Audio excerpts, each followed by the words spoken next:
If you're not getting the organic search traffic you want, it could be because you're using outdated SEO practices that are killing your traffic. So in this video, I'm going to show you the 7 outdated SEO practices that you need to ditch like today. And I'm going to show you what to replace them with instead. The thing is, Google evolves rapidly. So if you don't evolve with it, then your rankings and your traffic are going to tank. And this last one is probably one of the most controversial topics in the SEO world. So be sure to stick around till the end. We'll unpack it and I'll give you the right answer. I've got my handy dandy whiteboard here, so we're going to have some fun. As an SEO consultant who has gotten numerous top 3 rankings for my clients, I'm always shocked to see how many clients come to me and talk to me about these SEO practices that they heard somewhere, but these actually have not been in use since like 2010. Hello, I am Robin, your B2B marketing bestie. I am here to stop you from making these critical, outdated SEO mistakes so you can rank higher and get more traffic. So let's get into it. All right, so the number 7 outdated SEO practice we're going to talk about is that SEO equals keywords. Basically thinking that SEO is all about keywords and that is it. And that is absolutely false. No. And this is probably one of the biggest misconceptions that I hear. Keywords are important, yes, but they are not the only thing. In fact, did you know that Google is said to have about 200 ranking factors, more than 200 ranking factors that go into its algorithm? It's a complex algorithm that has developed over time and constantly evolves. And keywords are just one of those parts. So some other things could be like page speed.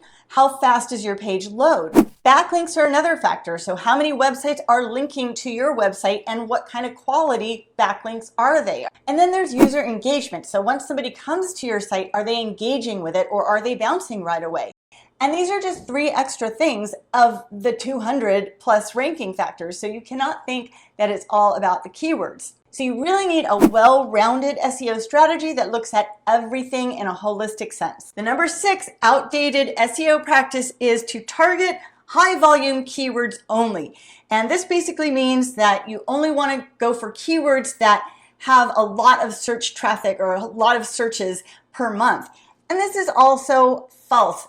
No. People assume that high volume keywords are automatically better, but this just isn't the case because there's a very good chance that you cannot rank for these high volume keywords because there's so much competition for them. So you're really better off in that case targeting lower volume keywords that you have a better shot at ranking for. Also, these really high volume keywords tend to be very broad, and sometimes broad is not the way to go. Specific is better. Niche is better. Relevant is better. You want to go for relevant keywords that align with your product or services. So you want to examine the competition for this keyword. So if a lot of other websites are trying to rank for this keyword, then it might be really hard for you to rank on page 1 too. So instead, go for a keyword with lower competition. And the number 5 outdated SEO practice is to just put keywords in the back end. This is also false. No, that is not a thing. And what I mean by putting keywords in the back end is that sometimes, a lot of times actually, a client will come to me and say, well, can't we just put keywords in the code or in the back end and tell Google what our keywords are and then they rank us? And that is absolutely not true. But I understand why they think this because it kind of used to be true. Back in the olden days of Google, like when Google was a baby, it had something on the back end called the meta keywords. And that was something that you did not see in the content. It was kind of in the code. And their spiders would crawl it and you could put in whatever keywords you had. It wasn't the only ranking factor, but it was there. Now it's not even there. They don't pay attention to this at all because people could just put whatever keywords they wanted to in there. And so maybe their content was about CRM software and then they put the keyword Dora the Explorer in the meta keywords. And then the person who goes to the site is trying to look for Dora and it's about CRM software. That doesn't match at all. So it quickly got rid of that feature and updated, and Google has gotten much more sophisticated and it looks for keywords in your content, your actual content. And this is where sometimes people get a little upset because they want to rank for a keyword, but they don't want to put it in their content for some reason. But your keywords need to be in your content because that is how Google assesses what is this piece of content about. The thing is, Google doesn't even know what your keywords are. I'll say that again. Google does not know what your keywords are, and they don't care. They scan your content as a whole, and keywords give them clues, but they don't have a list of keywords that they say this site has these keywords. So you want to put keywords in your content. And the number 4 outdated SEO practice is to just blog more.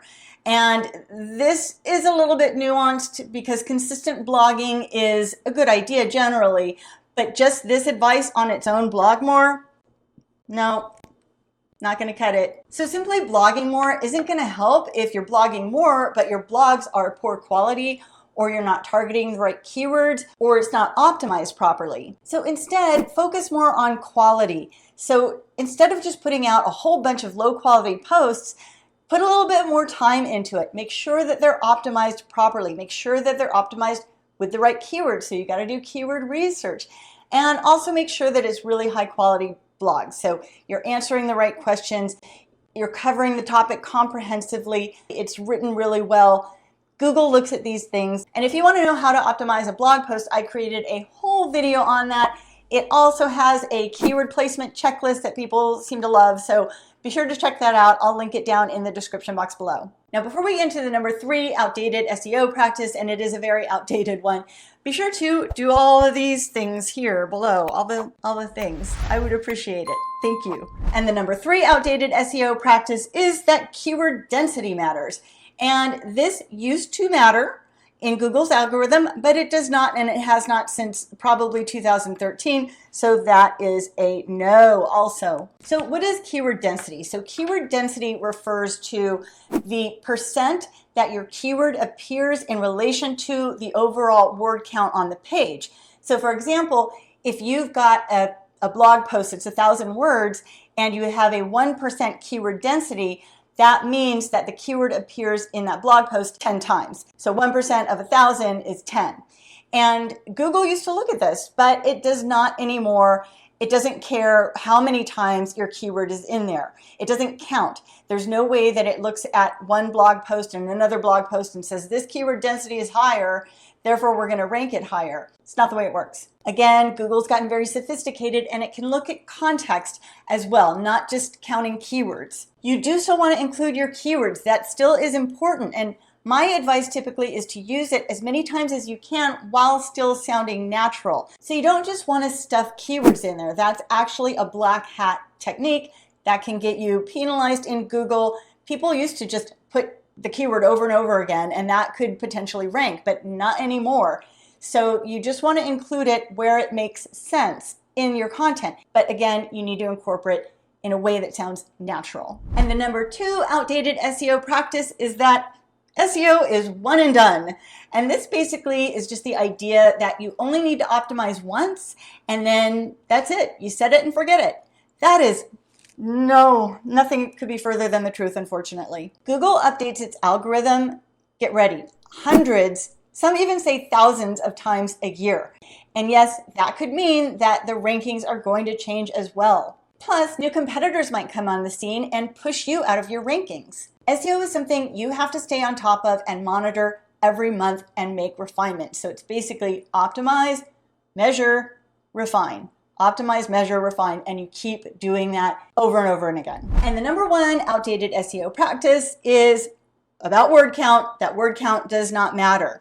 And this is the one that's really controversial. But at the end of the day, this is not true. Word count does matter, not necessarily in the way that you think. So let's get into that. Now, the subject of word count is very nuanced because it's really not straightforward. There are some that say word count totally matters, others that say no, it doesn't matter. And the reason why it's confusing is because Google has come out and said word count is not a ranking factor. Okay, but that does not mean that word count doesn't affect rankings in other ways. In fact, there's tons of studies that have shown that longer content performs better in the Google rankings. Now, why is there this contradiction? Well, there are things about longer posts and content that can affect rankings in more indirect ways. Longer content tends to get more engagement, and engagement is a ranking factor. So that is how it can indirectly affect the rankings. Word count in SEO is actually a fairly complex topic. So if you want to know more, watch this video next. I walk you through all the different variables and help you understand what kind of word count is going to be best for your content. So I will see you over there.